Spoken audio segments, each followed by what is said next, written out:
Un petit air de printemps.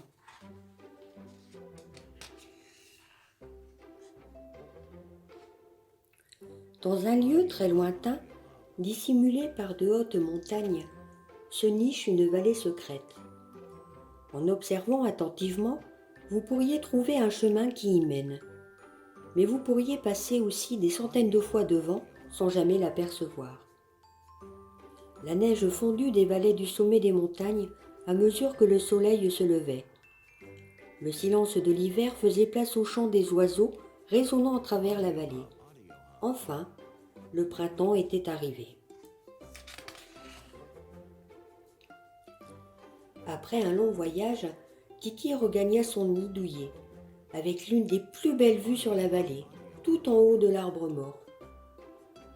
Dans l'appartement du dessous, Maximilien Froid jouait un tonitruant tut, blanc, flûte à la trompette, comme tous les matins depuis qu'il s'était installé dans l'arbre. À l'étage, Kiki fit un bond. Quelle surprise! Apparemment, il avait un nouveau voisin, un voisin joueur de trompette. Soudain, le bruit d'une fanfare arriva aux oreilles de Kiki. Défilaient à travers champs, Sarah tapant sur son tambour, les frères Morten avec leurs instruments bricolés, et Yula jouant de son ukulélé bleu. Kiki observait la scène depuis sa fenêtre. Quelle joie de voir ses amis venir lui souhaiter la bienvenue. Il s'apprêtait à descendre d'un bond pour les embrasser quand, un par un, ses amis s'engouffrèrent dans le tronc sans même le saluer. Kiki eut l'impression que le monde s'écroulait. Qu'allaient-ils tous faire à l'étage du dessous? L'avaient-ils déjà oublié? Réunis chez Maximilien Froid, les amis de Kiki n'avaient pas réalisé qu'il était rentré plus tôt que prévu. Ils étaient bien trop occupés à lui organiser une fête surprise. Cookies au chocolat, c'est bon. Guirlande colorée, c'est bon. Maximilien proposa que tous répètent une chanson de bienvenue pour Kiki, quand son corps fut soudain secoué par d'étranges mouvements. Il se mit à hocher la tête en rythme et à bondir si haut qu'il fut obligé de sortir de chez lui. En ce matin de printemps, la musique lui donnait l'impression d'être léger, léger comme une plume.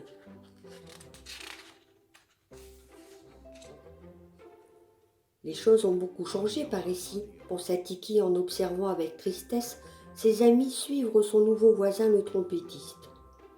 Il avait l'impression d'être devenu invisible. Menant la troupe, Maximilien dansait par-dessus les ruisseaux et enjambait les roseaux, faisant résonner le son de sa trompette d'un bout à l'autre de la vallée.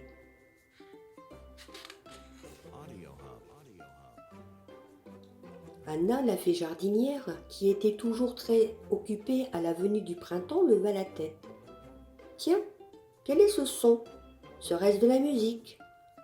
Elle s'empara de sa flûte et se mit en quête de la troupe, croisant Tiki en chemin. « Bonjour Tiki, déjà de retour? As-tu rencontré Maximilien? Il a un sacré sens du rythme, non ?» Pendant ce temps, Max passait en sautillant d'un énorme nénuphar à un autre.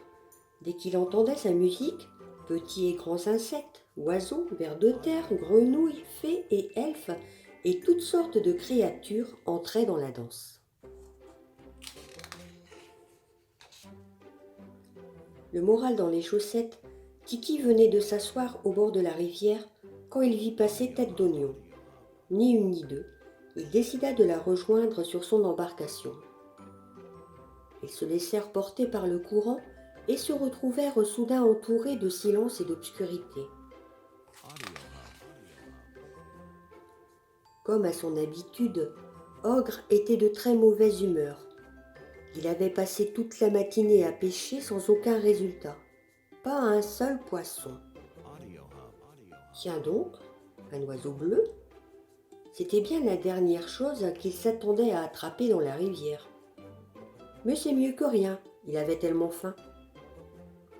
Se penchant sur l'eau, l'ogre attrapa Tiki avec sa main gigantesque et l'emmena dans la forêt. Tiens, quel est ce son? Serait-ce de la musique? Tiki se dit que cette journée ne faisait décidément qu'empirer. Voilà qu'à présent, il risquait de finir en quiche. Mais soudain, un tout résonna au loin.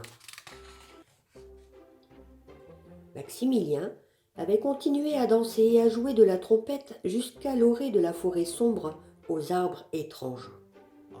Le reste du groupe se figeait en l'observant disparaître dans l'ombre. Tout le monde, à part Max, savait que ce chemin menait tout droit chez Ogre.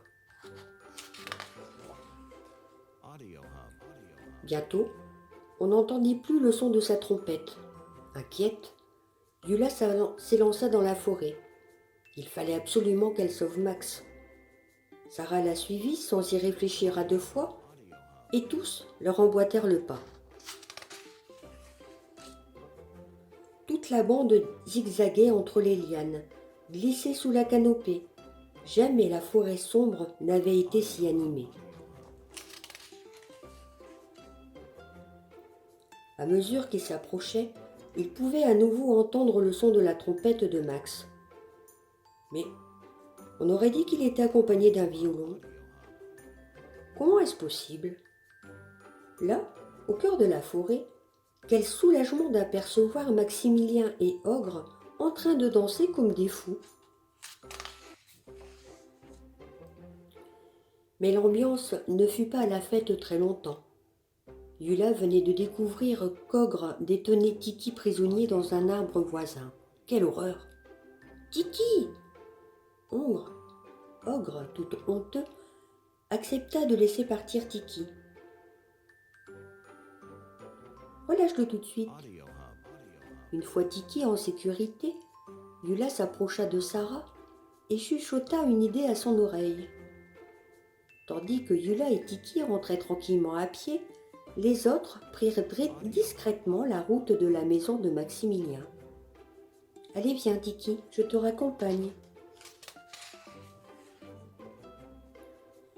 Zigzagant entre les lianes, glissant sous la canopée, tous se mirent à courir de toute leur force en direction de l'arbre mort.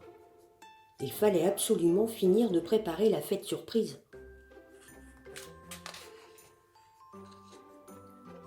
Ému de retrouver son arbre bien-aimé, Tiki, le sourire aux lèvres, se dit que c'était vraiment la meilleure maison du monde.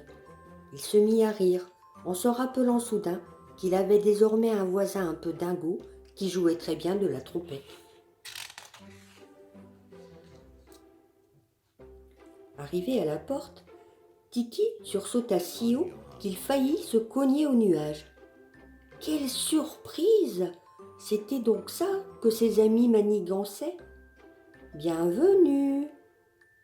On se souvint longtemps de cette fête dans la vallée, et sans que personne ne s'en rende compte, le printemps passa, laissant place à l'été et à son lot de souvenirs.